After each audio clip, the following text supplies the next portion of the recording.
Hello everybody, my name is Inkboy and this is part 2 of my tutorial on how to make good pictures in Second Life or take them, etc.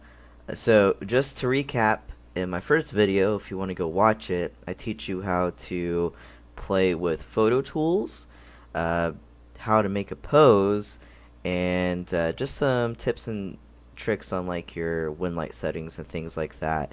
So if you want to take really good, uh, pretty realistic pictures, go ahead and watch that first video.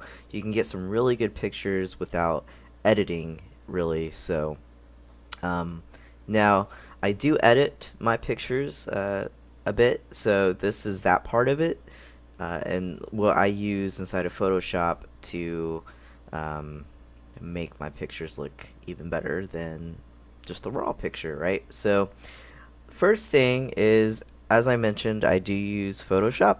I'm sure you can do some of this in GIMP, but I'm only really familiar with Photoshop, so that's what we're uh, going to be doing this on today. The first thing I'm going to do is I'm going to crop this down to a better size here, and the reason for that, in the first video, we're taking this like 3000 by 6000 pixels, so this picture tends to be quite huge, and we just got a lot of this blank space around here that we don't really need. So I'm gonna go ahead and just crop it, and to do that, it's just this little tool right here, if you're not familiar with Photoshop. So we're gonna go ahead and just crop this up and get a good focus point here, and we're gonna hit enter. And so this is the picture that we are working with. Now, as you can see, we got uh,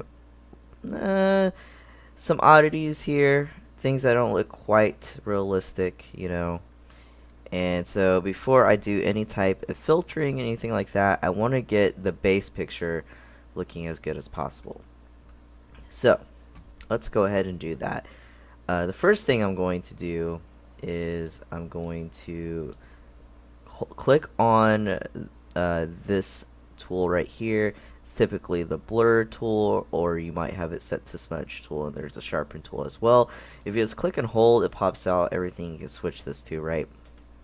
So I am actually going to go to smudge tool, and I use the smudge tool a lot when I'm doing blending and adjusting to the picture. So let's just go ahead and get over here, and we're just gonna kind of work this out a little bit so that it's not quite as obvious that, you know, like you can tell that this clearly is not a real peck.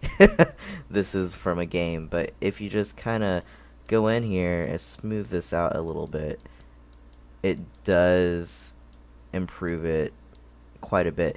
And you would think that, you know, just doing this doesn't really drastically improve it, but I can assure you that it does. And you might even just want to move this a little bit just so it's more proportionately there. Another thing we can do is we can see the arm is kind of cutting into the side here a little bit, and you can take the smudge tool here and just adjust it. Now one thing you want to do is make sure that you turn the strength down on this tool.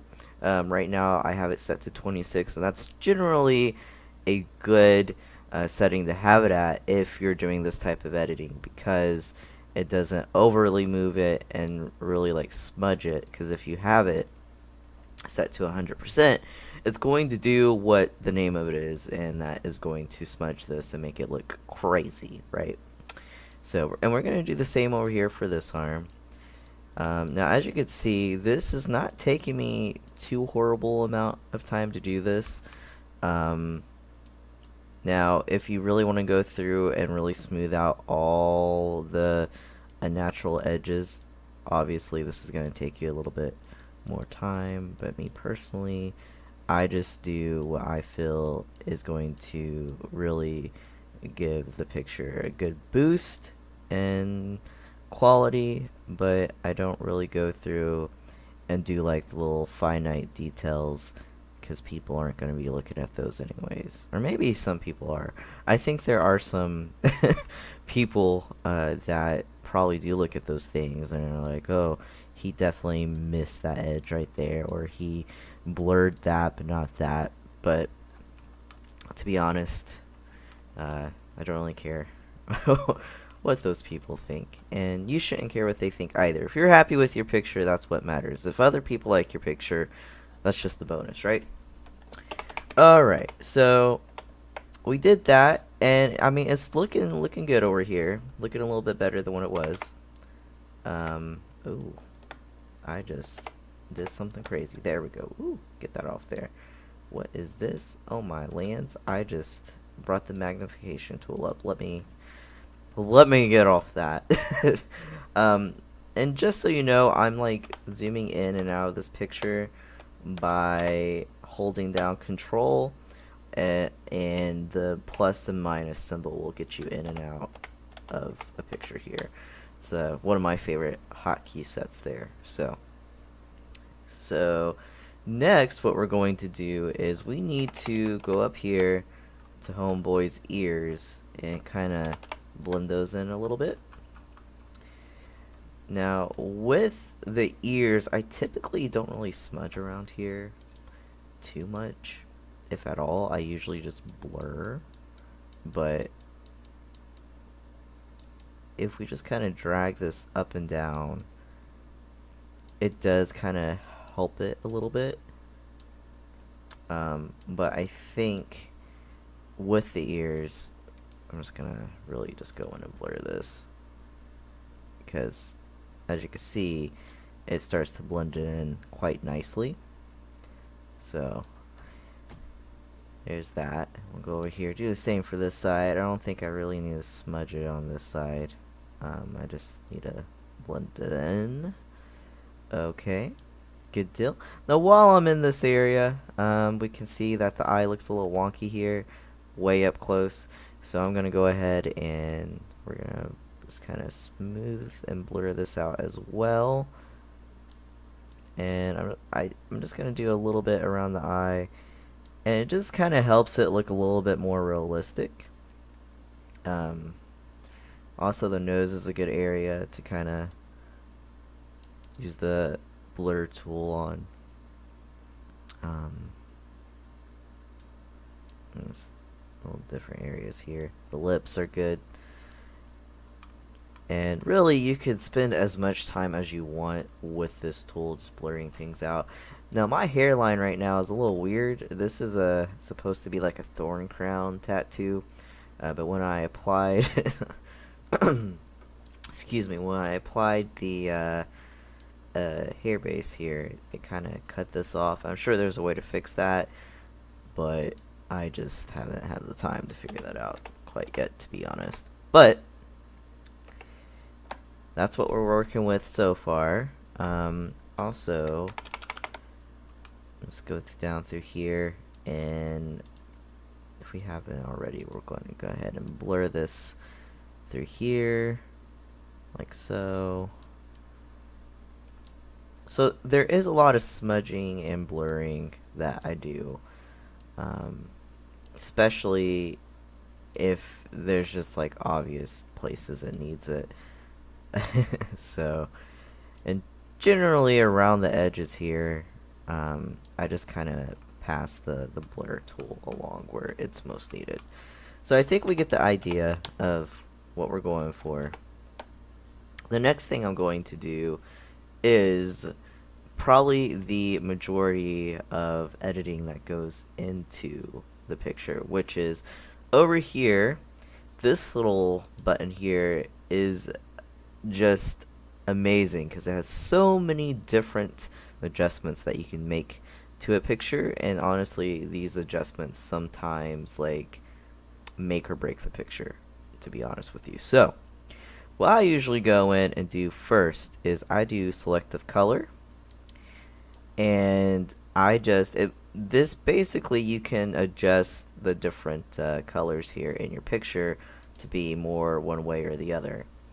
But it just like, so the reds here, I'm gonna make them less blue or whatnot. So we're just gonna drag this down a little bit. And as you can see, just by doing that, it's already looking pretty. That's already made an improvement there, at least in my eyes. I'm just gonna drag the magenta up a little bit. It just kind of adds more like realism to the picture, like the skin tone and stuff. I don't know how to explain it, but it's pretty cool. I don't really want that much yellow in. We can probably just keep that around to where it was. Black. Um, we're gonna go ahead and boost that up a bit. Okay, so literally with just adjusting this, look at the difference on this picture. I can show you the difference here. I'm just gonna hide that. Before, after. That's pretty crazy, right? And that wasn't that much work at all. So definitely go in and play around with selective color.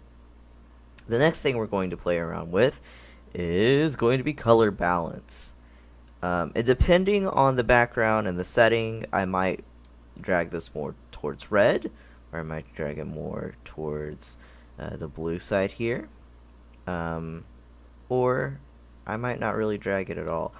But I think I'm gonna just bring that up a little bit more, and just kind of play around here a little bit with this, just to get a good balance here. Okay, you also play around with the shadows here. Just be careful because you don't want to like overdo it, right?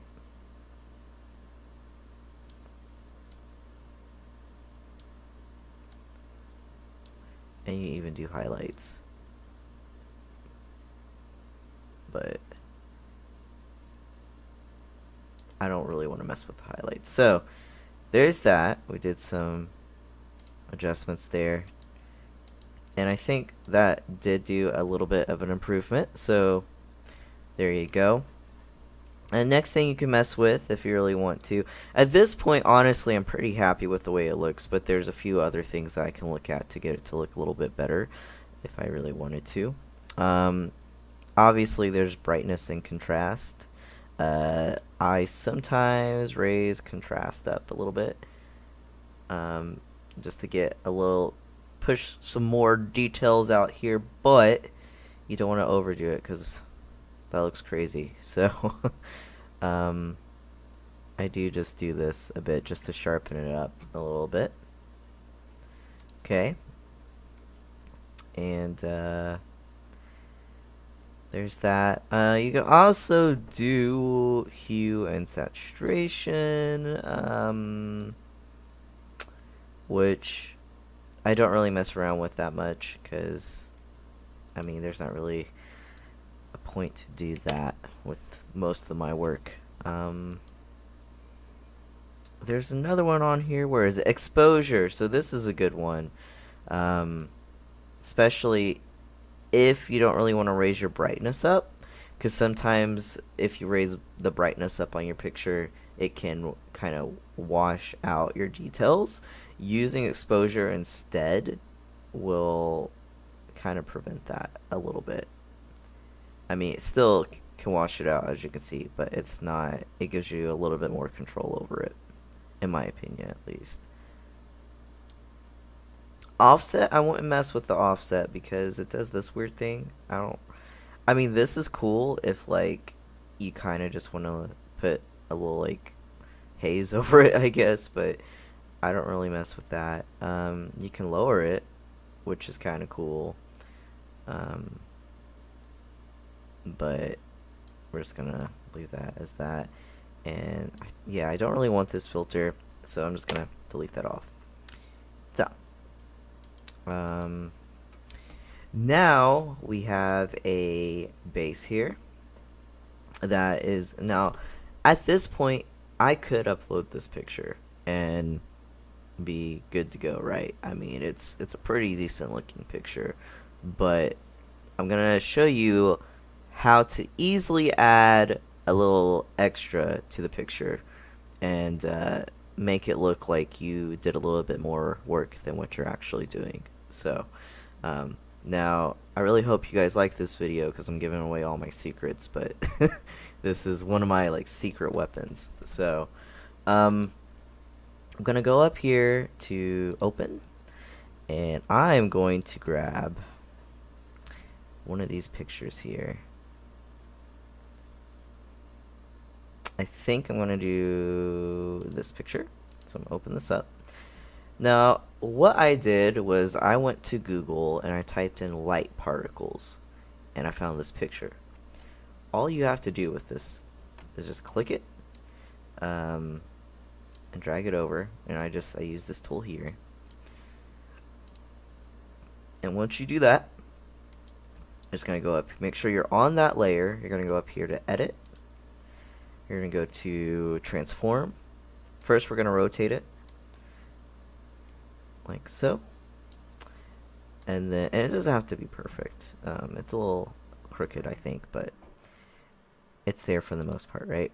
And we're just gonna go up to scale, and we're gonna scale this up to where it perfectly fits on this picture.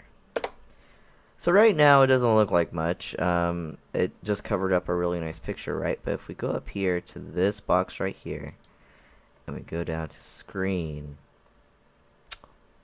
look at that. So that's pretty cool. And what I like to do, let's see, let's drag it down and see if it makes any bit of a difference. Made a little bit of a difference. I'm going to go ahead and change the opacity here just a little bit.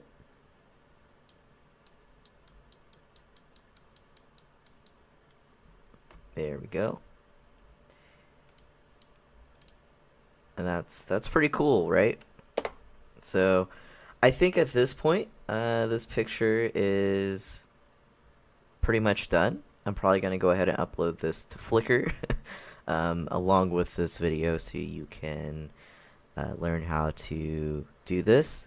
But if you have any questions, please feel free to hit me up on Flickr or drop a comment below on this video on YouTube. You can even add me in World if you like. It's just Travie, JUSTTRAVIE. Just look me up on there. I'd be more than happy to help you out. Thank you for watching, and I hope you have fun playing around with this, and have a good day.